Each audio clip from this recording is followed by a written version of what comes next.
Welcome to Switch Comics. My name is Marco. I'm Chris. And today we're going to talk about Spider-Man. It's going to be a bit of a mix of, No Way Home specifically. A bit of a mix between a slight review of the movie, but also talking about the future and what we think is in store for our friendly neighborhood Spider-Man. Now, before we get into it, quickly, let me tell you about our giveaway. At 600 subscribers, we are giving away 3 awesome comics. All you have to do is be subscribed to the channel, leave a comment on this video, or you can actually leave a comment on any video. Each comment on a different video will get you another chance to be entered into the giveaway. So, let's go ahead and talk about Spider-Man. So, first off, why is he a knife?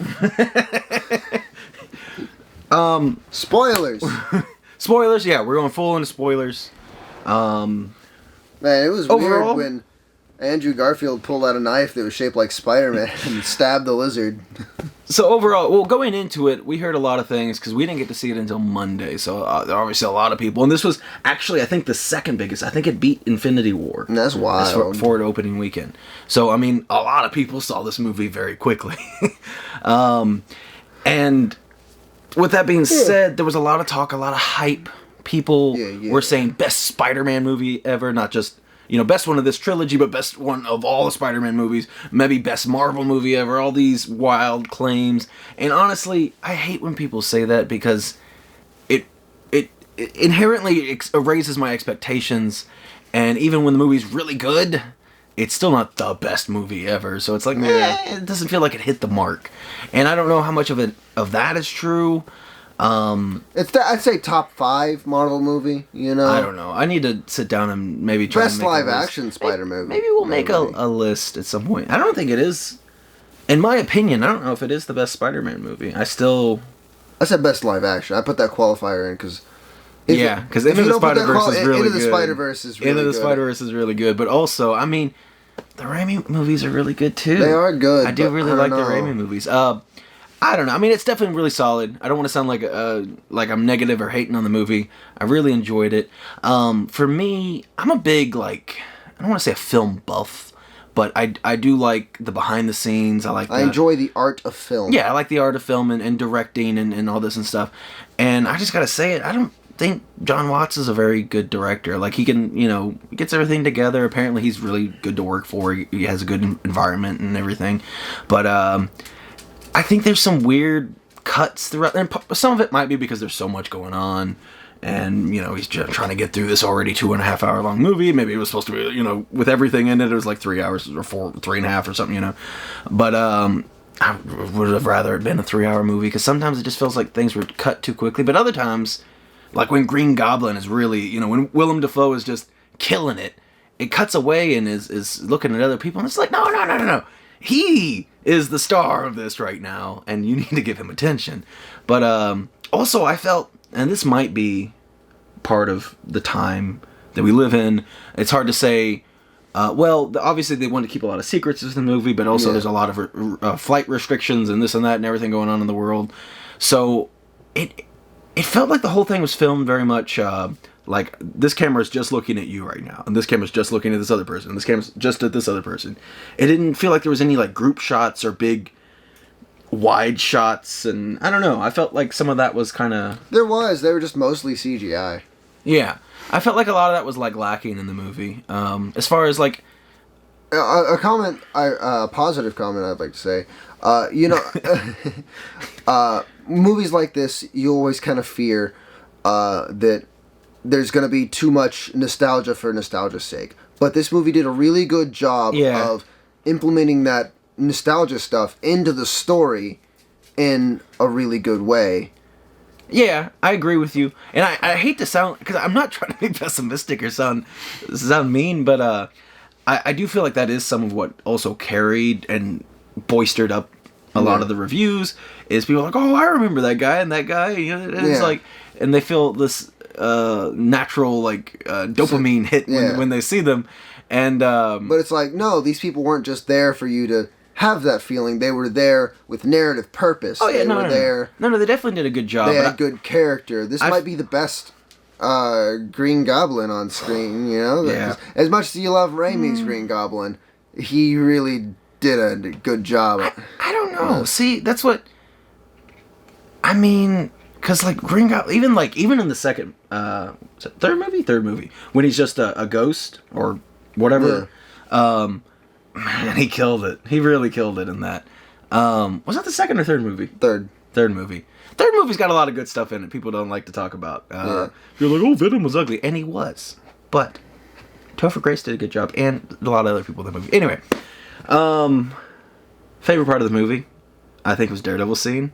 That was pretty good. Which part of it you could say is a nostalgia thing. I really wanted, even though it's not that long ago, but I really wanted to see Charlie Cox, and I'm super excited. It was a bit of a surprise. There. I was like, kind of expected him to get Aloy. I was like, maybe it'll be She-Hulk. You know, even maybe they get Jennifer Walters. Well, she's confirmed and stuff. Yeah, and part of it was also the fact that it was already Monday by the time we saw this movie, and like I hadn't heard anything about Charlie Cox. I hadn't heard anything about Garfield and Maguire. Part of me was actually starting to be like, maybe they aren't in this movie. I haven't heard anybody like say anything. Maybe I just somehow missed all the spoilers. I wasn't being super cautious. I wasn't completely avoiding the internet. So maybe people are just better. I don't know. Yeah. But no, I mean, if it was just him talking in it, which was great, but when he caught the brick, it was like, oh, okay, you got me. It was a very short scene for me that I really liked. Just when all the Spider-Men did the Spider-Man pose, they all like flipped into their little Spider-Man. I was just like, yes! I will say, beautiful. I think the best Spider-Man in the movie was Garfield, which a lot of people like to hate on his movies. And granted, I understand there's a lot of problems as far as, you know, the writing and how everything goes. Directing, pacing. There is some good stuff in those movies, especially. Yeah, if you would just watch clips. Well, no, I mean, I stand by like a lot of things. There's a lot of movies that are known as like Iron Man 3. I hate Iron Man 3, but there's good parts to Iron Man 3. But anyway, it's like saying, Family Guy's bad, but if you watch it in clips, it's fine. Well, no, but it's really hard to make a movie, and I try to make this point. You have a lot of ideas, a lot of people coming together. I don't think people realize, you know, when a movie's bad, it's just like they should have done better. It's like, well, maybe they actually were trying to do better. Sometimes you just don't hit the nail, you know? Like, it just doesn't work out. Now, granted, especially in, like, Spider-Man 2, I know there was a lot of studio interference in this and that, whatever. But my point is, I think Garfield is a really good actor. And given a better team behind him, maybe the Amazing Spider-Man movies could have truly been amazing. Because I think he was the best Spider-Man in the whole movie, you know, even considering... You know, Holland had way more screen time than him. Speaking of Holland, I really love where this is left off. Yeah. Where his Spider-Man has been left off. He's made his own suit. He's a nobody again. He's not an Avenger. He's a friendly neighborhood Spider-Man. Spider-Man himself might still be considered an Avenger. Why wouldn't he be? I don't know. Yeah, Spider-Man might. Yeah. Yeah. But Peter himself has no help. Only Spider-Man kinda knows some people, I guess. But that's part of this movie too, is like he didn't really have anybody to go to other than Strange, you know? Tony was his big guy. Tony died, like they said, because this picks up right after the last movie. So, they Marvel's in space, Thor's in space, Ant-Man's in San Francisco. Ant-Man's in House? No. Well, I mean, he's also kind of like nobody, honestly. Yeah. They didn't do a good job America's nowhere to be seen. Winter Soldier's trying to get himself together. Well, yeah, but like even those people, though, you're naming a lot of names, like, but just because they fought together in a battle doesn't like make them close, you know? Yeah. He didn't know a lot of those. I'm sticking to like the people he was pretty tight with. They didn't do a good job with Gwyneth Paltrow. With granted, you know, I'm sure they didn't want to bring her in for like a little tiny scene or whatever, but and they kind of showed it through Happy a little bit, but like obviously she could have helped out and like, you know, paid for a good lawyer and everything like that, but she was also probably dealing with stuff because Stark was in Industries was in trouble. Yeah. And that it was a quick line. That's why I said there were so many things that felt like it was like, and we're on to the next thing, you know.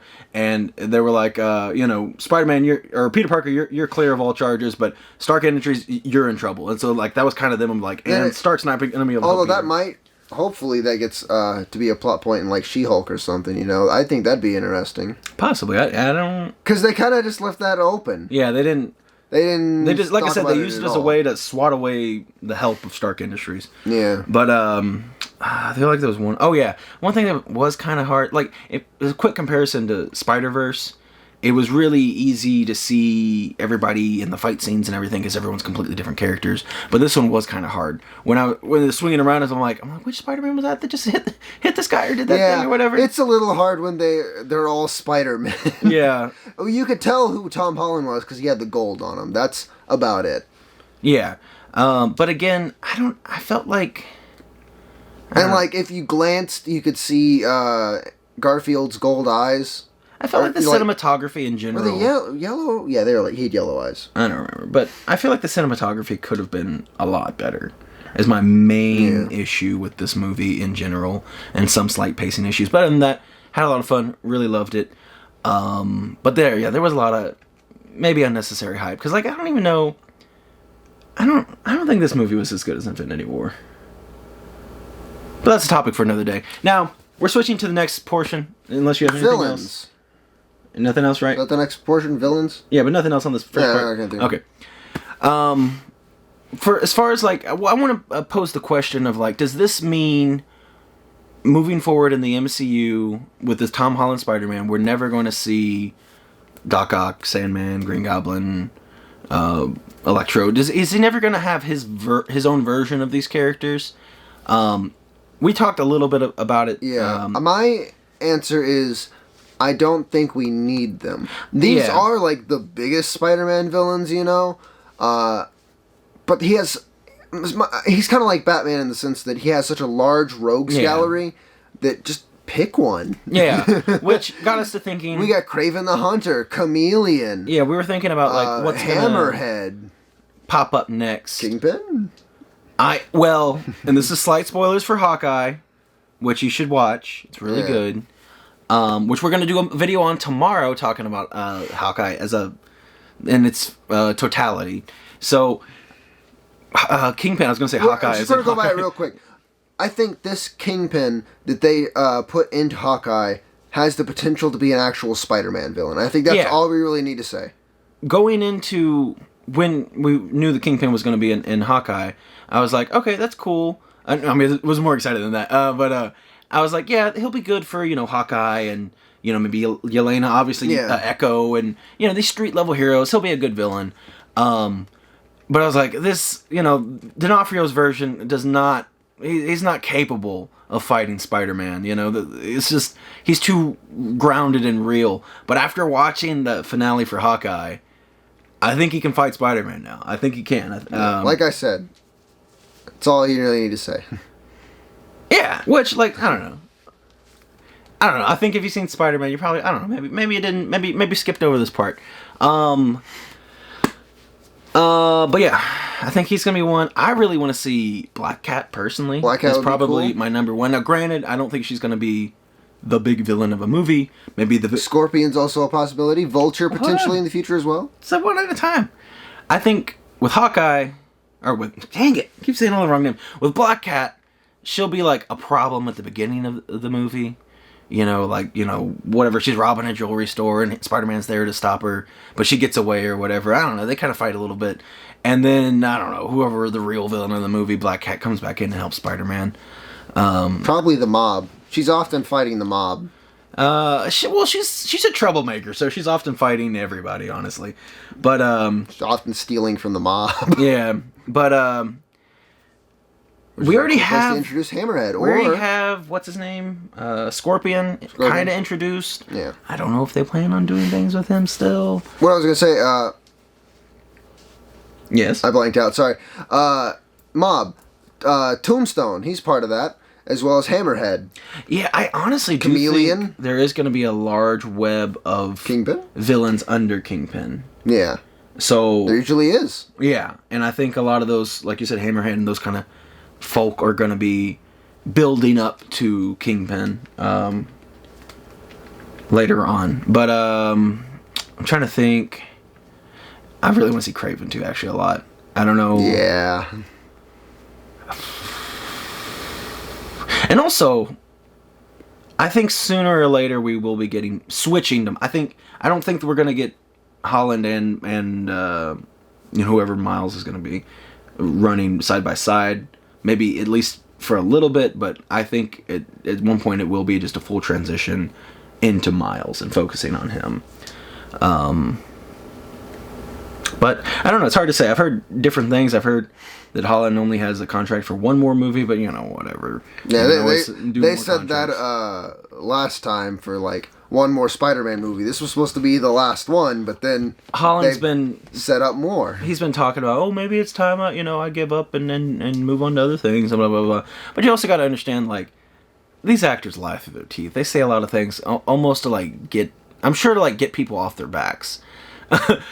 Poor Andrew Garfield. You need to watch those clips. I need to watch they're hilarious. Clips. If you watched for I don't know how many months now, every time he's done an interview on any show or whatever, people just like, so what about Spider-Man? You want to tell us you're in Spider-Man? And he just gets all sweaty and nervous, and it's so funny.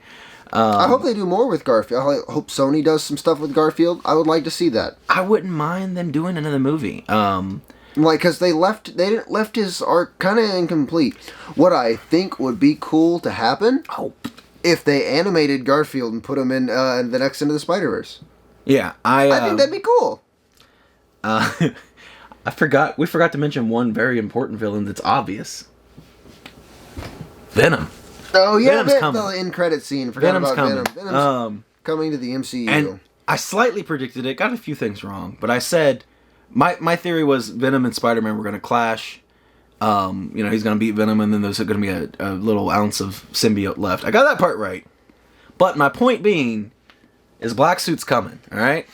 Yeah, and the last thing Venom knew was going to New York. Got to fight Spider-Man. Yeah. And those books aren't too... first appearance of Venom is still very expensive, but these two books aren't very expensive still. I'd recommend trying to pick them up if you can, because Black Suit is coming, and I really hope we get the full white spider on his chest. I think will be super cool. I'm hoping they also use this as an opportunity to present a different Venom, because I'm not a fan of the Sony Venom. Despite not seeing the movies. I don't care for the big dumb monster aspect of it. But regardless, with that being said, I am kind of curious. You don't want to confuse your audiences, and especially like us, we'd get it. If they introduce a new actor as Eddie Brock, like we'd be like, okay, it's fine, yeah, no problem, whatever. Or if they used it on Flash Tom, whatever. But let's just say they did Eddie Brock, but a new actor, completely different way that they present Venom and everything. It wouldn't be a problem for us. We can understand. But maybe your not so nerdy folk would be very confused. Like, isn't what's his name from the Venom movies? Tom Hardy. Isn't Tom Hardy Venom? Why? I don't understand what's going on. And, especially like if they're doing a Venom 3 and then meanwhile there's also this other Venom, and maybe there could be some confusion. But also with that in mind, do you think would that be a reason maybe Sony wouldn't want to do like another movie with Garfield, because there would be some confusion? Because I feel like that could be one thing that they would say no to, but at the same time. That's why I'm saying it'd probably be best, in my opinion, they put him into Spider-Verse. Well, here's my thing. What I really want to see is not a movie after No Way Home. I want to see a movie with him before No Way Home, because he was talking about getting dark. Yeah, like, I'm just not a fan of a dark Spider-Man, like a gritty, killing people Spider-Man. It doesn't feel very Spider-Man to me. Like, that's just my opinion. That's another thing about this movie. That's another thing about this movie. This is probably the best Tom Holland's been Spider-Man. He went out there. This is his responsibility, He put everything else before him. For like certain parts. I mean, at the end of the movie, that is what he did. This is a crazy idea. But what if half the movie is Andrew Garfield being, all violent and killing people and whatever, and then there's like a little pause or whatever. He goes into No Way Home and then pops back out, and then he's kind of changed or something. I don't know. I kind of want to see a darker Spider-Man. Spider friends. Just because, one, again, I think he did a phenomenal job. Two, I say if you're making a darker Spider-Man, might as well just put bad ears and a cape on him. Well, no, here's the thing, though. Here's the thing. He talked about how he did you know, he got to this dark spot in his mind, you know, and he was really angry or whatever. But it kind of sounded like he's somewhat, you know, he's acknowledged that he was doing things wrong, and he was somewhat pulling back. Because he didn't come into this movie like, yeah, let's just kill all the villains, you know what I mean? It seemed like he'd already maybe went through a process of change. So I feel like you could do a movie where he does go dark and kind of comes back, you know? I don't know. I think it'd be kind of neat. And again, something different, and would be very, you know, completely straight away from what Marvel's doing, or MCU's doing. So, I don't know. Any other... Oh, he mentioned it briefly. I think Chameleon would be cool. Although, part of me thinks that won't happen, because we already have the Skrulls. And again, people... You don't want to confuse the less educated, we'll call them right now. That's kind of a rude term, but... you know, the people, again, that aren't into this nerd lifestyle that we are. Or as deep. Anyway. Well, they also introduced those, like, shield masks where you just put it on. You got someone else's face. Yeah. No, I get that. I mean, that's true, but... I don't feel like introducing the Chameleon would be too difficult. For us. But I try to think of it, like, for other people. Because, like, if you don't know anything about any of these characters, you're like, is that a Skrull? Or, like... Is he? What does he do? What's this thing? Why isn't he working with Talos? I don't know. I don't know. That's just kind of my thoughts. Main thing is I want to see Black Cat. I don't care who they're fighting against or what they're doing. I just want to see Black Cat done right, because she's awesome.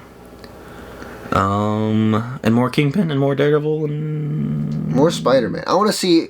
I am so looking forward to this future of a friendly neighborhood Spider-Man trying to help as many people as he can, even the villains. That's another reason I do think Black Cat's a good one, because I feel like moving forward, like Spider-Man's been so grand, MCU Spider-Man, and fighting in space and doing crazy things, and I think moving forward, at least with the next movie, it's going to be very grounded, and, you know, fighting people like Kingpin or like whoever, you know. Venom. I don't know if we're going to get Venom next. We might. Potential. I don't know. I feel like it'd be kind of nice if... Because, like, you know, Raimi already did where he gets the Venom symbiote and, you know, is being bad Spider-Man for a minute and then has to fight Venom, all wrapped up in one movie. What if we just get Black Suit Spider-Man... Because he is just back to his regular cloth now. Yeah. And maybe he does kind of get in some trouble. He needs some more help.